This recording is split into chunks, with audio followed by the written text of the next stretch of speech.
Olá, tudo bem com você? Meu nome é Lívia e no vídeo de hoje eu vou trazer alguns julgados do STF sobre matéria trabalhista que eu considero muito importantes, em especial se você atua na área do direito do trabalho ou se você vai fazer concursos na área trabalhista. Inclusive, algum dos temas que eu vou trazer, ele caiu na prova que eu fiz recentemente de analista judiciário do TRT da 15ª Região. Então, vamos pro vídeo. O primeiro tema que eu tô trazendo, ele não caiu no concurso que eu fiz do TRT 15, mas é um tema que eu lido muito na advocacia pública trabalhista, que é o tema 1118, que trata da responsabilidade da administração pública pelo direito dos trabalhadores terceirizados quando a empresa não paga, claro, né? Esse tema é um tema bem antigo na jurisprudência, já tem bastante coisa falando sobre ele. Posso até fazer um vídeo só falando disso, porque é um tema bem complexo. Parece uma briga entre a Justiça do Trabalho e o STF, querendo fixar quando que a administração pública responde e quando que a administração pública não responde. É um cabo de guerra, assim, entre o TST e entre o STF. E o STF, justamente nesse tema 1118, ele vem trazer novamente, e como a gente tem visto muito nos últimos tempos, tentar trazer mais uma limitação para a atuação da Justiça do Trabalho nesse assunto. Não é a primeira vez, mas a Justiça do Trabalho ali ela fica resistente, né? Ela quer fazer o entendimento dela prevalecer e não do STF. E aí vem mais uma decisão com repercussão geral para tentar limitar as asinhas, né? Vamos falar assim, da Justiça do Trabalho. Então esse tema, 1118, ele fala que não tem responsabilidade subsidiária da administração pública por encargos trabalhistas gerados pelo inadimplemento de empresa prestadora de serviços contratada se amparada exclusivamente na premissa da inversão do ônus da prova, remanescendo imprescindível a comprovação pela parte autora, importante isso, né? Trouxe um ônus para a parte autora, que é o trabalhador, a trabalhadora da empresa terceirizada que está ali diretamente prestando serviço para o Estado, para o município, para a União, enfim. Então, tem que fazer essa prova da efetiva existência de comportamento negligente ou nexo de causalidade entre o dano causado, entre o dano por ela invocado e a conduta comissiva ou omissiva do poder público. Porque na prática acontece que quando tem o inadimplemento de um direito trabalhista, né, desse empregado, ele entra lá na justiça e coloca o seu empregador e muitas vezes o ente público que se beneficiou do trabalho para responder, para garantir que alguém vai arcar por esse crédito. E a Justiça do Trabalho tinha um entendimento e vem tendo entendimento que se tem inadimplemento, então o ente público ele teve culpa e por isso ele deve responder. Mas o STF entende que não é assim, não pode só ter o inadimplemento e logo, como decorrência lógica, entender que o ente público deve responder. Tem que mostrar que teve de fato um comportamento negligente.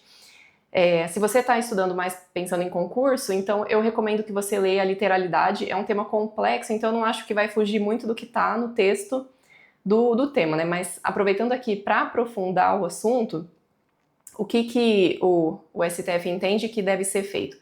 Tem que, para poder demonstrar essa negligência, tem que ter tido algum tipo de notificação do trabalhador, do sindicato, alguma coisa para o ente público falando assim, ó, não está fazendo recolhimento de FGTS, não está pagando corretamente as contribuições previdenciárias, alguma coisa, e o ente público, sabendo disso, permanece inerte. Então, se o ente público ele vai lá, notifica, cobra e toma providência, ele não está sendo negligente, não seria possível, em tese, com base no entendimento do STF, atribuir responsabilidade a ele. Mas existe um grande exercício da Justiça do Trabalho em mesmo tendo documentos comprovando que houve fiscalização, que houve uma cobrança, e mesmo assim atribuir essa responsabilidade por ser a Justiça do Trabalho uma justiça que muitas vezes ela é justiça dos trabalhadores, né, e não só do trabalho, e tem esses entendimentos que são mais protetivos para o trabalhador. Esse tema ele é tão frequente que ele já teve, não faz tanto tempo, o julgamento do tema 246 pelo Supremo também, que fixou novamente que a responsabilidade do ente público não decorre diretamente do inadimplemento, tem que ter provas, né, dessa conduta omissiva na fiscalização, essa conduta negligente. E esse tema também, por incrível que pareça, está na súmula 331 e tem 5 do próprio TST. Então eles têm uma resistência de cumprir a própria súmula deles, além dos temas do Supremo. Mas, assim, fazendo um histórico também, essa súmula 331 item 5, ela não teve essa redação de que o inadimplemento não gera responsabilidade do ente público originalmente. Ela veio também de um julgamento do Supremo, na DC 16, falando que não poderia decorrer a responsabilidade diretamente só do inadimplemento. Tem que ter uma prova da negligência da conduta do ente público. Falei que não ia fazer, né, um aprofundamento muito grande, mas acabei fazendo. Mas é um tema que eu lido bastante, mas esse é um tema bem complexo e acredito que ele ainda vai ter outros julgados com outras repercussões até esse tema ficar realmente pacificado. Mas ele é muito frequente na Justiça do Trabalho, então acredito que ele inevitavelmente vai acabar sendo cobrado em alguma prova de concurso, e se você atua na Justiça do Trabalho, tem grandes chances de que você vai acabar lidando com um processo envolvendo esse assunto, seja defendendo um reclamante ou defendendo uma parte reclamada. Um próximo tema que eu peguei aqui é o 606. Esse tema, ele decorre de uma mudança relativamente recente que teve na Constituição, em 2019, com a emenda 103. Essa emenda, ela incluiu o parágrafo 14 no artigo 37, prevendo que, atualmente, quando o empregado público ele se aposenta voluntariamente, né, vai lá, dá entrada no INSS e começa a receber a aposentadoria dele pelo RGPS, isso, né, usando esse tempo de trabalho dele ali junto ao município ou algum outro ente público que contrate pela CLT, ele vai ter o vínculo dele rescindido. Ele pode depois entrar por um novo concurso, né, fazer uma nova prova, mas aquele vínculo que gerou tempo de contribuição, que garantiu a ele a aposentadoria, esse vínculo ele vai ser rescindido. Antes, né, fazendo aqui também um histórico, antes a Justiça do Trabalho também já mudou um pouco de entendimento sobre esse assunto, mas estava pacificado que o trabalhador, o empregado público, que se aposentasse pelo INSS, ele podia continuar trabalhando, e aí acumularia tanto a aposentadoria quanto a remuneração ali do trabalho que ele desenvolve. Mas aí com essa emenda, a partir dessa emenda, os benefícios de aposentadoria concedidos na vigência dessa emenda, então a partir lá de novembro de 2019, aposentou, poderia ter o vínculo rescindido. E gerou uma questão de quem seria o judiciário competente para dirimir processos envolvendo esse assunto, porque gerou, dentre outras controvérsias, por exemplo, a pessoa deu entrada na aposentadoria antes da emenda, mas a concessão foi depois. Isso daria a ela o direito de continuar trabalhando, não daria? E por causa disso teve um grande volume de pessoas que entraram na justiça para tentar ser reintegrados no emprego público que elas tinham antes de se aposentarem. E, né, o tema demora um pouquinho até chegar lá, o assunto demora um pouquinho até chegar no Supremo, mas ele fixou o tema 606, que diz que a natureza do ato de demissão do empregado público é constitucional administrativa e não trabalhista, o que atrai a competência da justiça comum para julgar a questão. Então, a princípio, só essa parte da tese leva a entender que qualquer ato de demissão, não só esses vinculados à aposentadoria voluntária, mas qualquer dispensa, demissão de empregado público, ele vai ser analisado pela justiça comum e não pela justiça do trabalho. Primeiro ponto bem importante que está nesse tema. Mas ele continua e diz que a concessão de aposentadoria aos empregados públicos inviabiliza a permanência do emprego, nos termos do artigo 37, parágrafo 14 da Constituição, salvo para aposentadorias concedidas pelo RGPS até a entrada em vigor da emenda. Então aqui também deixa claro que o que importa é a concessão ter sido antes da vigência da emenda, não importando se foi a entrada do requerimento, porque, como eu disse, às vezes a pessoa pode ter feito o requerimento antes e a concessão foi depois. Mas o que o Supremo já resolveu aqui nesse tema, que virou meio que 2 em 1, é falar que também só vai ser mantido o vínculo se a concessão foi antes. E agora eu vou entrar numa sequência de entendimentos do Supremo que foram condensados assim, em uma questão e cobrados no concurso que eu fiz de analista judiciário do TRT 15. Uma questão assim até bem didática, porque ela concentra muitos temas em uma questão só, Pode ser que na prova que você faça, isso caia espalhado em várias provas, mas quanto mais você souber desses temas, mais chance tem de você melhorar o seu desempenho nas provas que você fizer. Então, a questão na prova que eu peguei, que cobrou entendimentos com repercussão ou em súmula do STF, foi a questão 48, aqui vou colocar na tela. E a primeira que eu vou mencionar é a questão que estava certa, que é a letra C, que é um entendimento recente também do Supremo, que tá no tema 1143, que diz que a justiça comum, presta atenção, não é a justiça do trabalho, é a justiça comum que vai analisar ações de servidores seletistas quando estiverem questionando parcela de natureza administrativa. E o que são essas parcelas de natureza administrativa? Na prática, são aqueles direitos que não estão previstos na CLT, mas que estão previstos em lei municipal. É muito comum que o servidor seletista tenha, além dos direitos ali, dos benefícios previstos na CLT, também tenha direitos assegurados em lei municipal. O caso que deu origem a esse tema do Supremo, por exemplo, envolvia uma questão de cálculo de quinquênio de servidores seletistas vinculados a um hospital de São Paulo, salvo engano, alguma coisa assim. Mas é um tema bem recorrente também e acabava gerando essa dúvida de entendimento se essas parcelas, porque o servidor seletista ele acaba sendo um pouco híbrido ali no seu regime jurídico, porque mesmo que ele siga a CLT, o empregado público ele tem que obedecer também às regras constitucionais.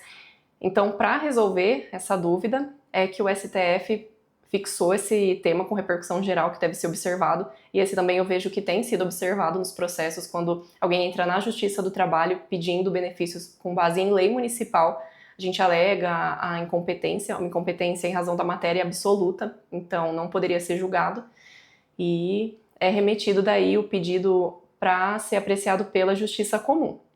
Então dá uma lida, esse é um tema um pouco mais enxuto, que pode ser cobrado com a literalidade na prova. Mas essa questão, ela trouxe aqui, invertendo qual que seria a justiça competente, trouxe aqui alguns outros assuntos que eu também acho importante você que for fazer prova ou você que atua ter conhecimento, caso você ainda não tenha. O próximo assunto que eu vou trazer é a competência para cobrança das contribuições previdenciárias da Justiça do Trabalho, né? É bem tranquilo que a Justiça do Trabalho ela pode executar as contribuições previdenciárias dos acordos que ela homologar e das condenações que proferir. Então, se, por exemplo, condenou ali em pagar um trabalhador que não recebia salário, né? Então, vai ter a condenação para receber o salário e para recolher a contribuição previdenciária em cima daquele valor. Mas, por outro lado, se a pessoa já recebeu o salário durante a prestação de serviço, certinho, lá no momento oportuno, mas não teve a contribuição, né? Às vezes fazia-se ali só o PIX, pagando o salário, mas não recolhia os impostos, os encargos devidos, o trabalhador não pode fazer esse pedido na Justiça do Trabalho, falar assim, eu recebia meu salário, mais a contribuição previdenciária, peguei aqui meu CNIS e não tem contribuição nenhuma, quero que você, Justiça do Trabalho, faça essa condenação. Essa competência a Justiça do Trabalho não tem, porque ela não está ali condenando a pagar a vantagem em si. Ela não pode chegar e falar, não, mas eu tenho competência para contribuição previdenciária. Não tem. Isso está tão pacífico que tem um tema com repercussão do STF, que já é mais antigo, que é o tema 36, está na súmula vinculante 53 do STF e também está na súmula 368 do próprio TST. Então, esse é um tema relativamente pacífico, que pode ser cobrado, foi cobrado nessa questão. Outro assunto também, que o Supremo já decidiu e que é bom você fazer qualquer prova, e é bom que toda vez que você for fazer uma prova trabalhista você relê esse assunto, porque ele é bem importante, envolve a competência da Justiça do Trabalho e da Justiça Comum em caso de greve. Então, quando for um empregado público, quando tiver uma discussão sobre abusividade de greve de empregado público, né, o instinto é querer falar que a competência é da Justiça do Trabalho, mas não é da Justiça Comum. Tanto para empregado público seletista da administração direta, quanto de autarquias e fundações. Então, se for um empregado público de empresa pública e sociedade de economia mista, a rigor continua sendo da Justiça do Trabalho, porque o tema 544 do STF foi bem específico, falando que é da justiça comum a competência quando for empregado público da administração direta, de fundações ou de autarquias. Envolvendo greve também, tem o tema 74, que fixa como sendo da Justiça do Trabalho o julgamento de ações de interdito proibitório em que se busca garantir o livre acesso de funcionários e clientes a agências bancárias interditadas em decorrência de movimento grevista. Então, aí de greve, os temas 544 do Supremo e o tema 74 são importantes. Aqui na questão 48 caiu os dois temas. Na questão B, trouxe que seria da Justiça do Trabalho a competência para julgar a abusividade de greve de servidores públicos seletistas da administração pública direta, de autarquias e fundações, e a gente viu pelo tema 544 que é da Justiça Comum. E ao contrário, aqui no item E, falando que seria da Justiça Comum Estadual o julgamento das ações de interdito proibitório em que se busca garantir o livre acesso de funcionários e clientes às agências bancárias interditadas em decorrência do exercício de greve. Então aqui seria a Justiça do Trabalho, acabou invertendo as competências e por isso as duas alternativas estavam erradas. Então esses foram os temas que eu separei. Se tiver algum outro que você considera importante, coloca aqui nos comentários, porque eu acho muito legal essa troca de conhecimento que é possível fazer por meio do vídeo. Eu tenho aprendido também por meio dos comentários, então isso é bem legal. Se você fez alguma prova e caiu o entendimento e te ajudou a fazer a prova, por favor, me conta aqui nos comentários que eu vou gostar muito de saber. E eu te convido a se inscrever no canal para não perder os próximos vídeos. É um pouco comum isso no YouTube, mas é normal que a maioria das pessoas que assistem os vídeos não se inscrevem no canal. E essa inscrição, ela dá um ânimo para quem está gravando conteúdo. Então, eu te convido, não custa nada, está incluído no pacote já de internet, é só clicar e se inscrever aqui no canal e acompanhar os próximos vídeos. Então até a próxima. Tchau, tchau!